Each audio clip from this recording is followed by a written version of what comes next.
Yana aytib o'tishim joizki, ot go'shti odam go'shtiga teng, uni yeyish mutlaqo mumkin emas.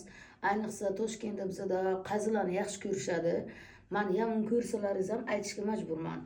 Ot go'shti ayniqsa tuzatib bo'lmaydigan og'ir kasalliklarga olib keladi. Ana shu maxluqot mavjudotni ichkari jonlaringizga olib kirganingizdan keyin azoblaringizga, dardlaringizga shifo topolmay qiynalib qancha o'lib ketayotganlar bor.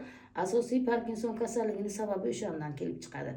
Echki go'shti ham xuddi shunday, issiqlik bo'lgani bilan g'uborni ko'taradi. Tanadagi g'ubor ko'tarilsa kasalliklar ko'tariladi. Ot go'shti ham xuddi shunday.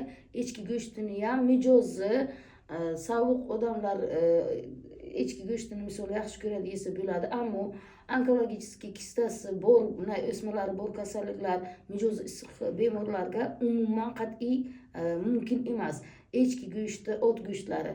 Chunki u o'smalarni tez rivojlanib, odamni tez halokatga uchratishga podpitka beradi sushmistlarga, ichidagi yovuz, yakson, sarson energiyalarni kuchaytiradi, ularni oziqlantiradi. Shu uchun buni aytishga majburman. Bizlarga obuna bo'ling, o'zingizni asrang, dori darmonga ehtiyoj qolmasin.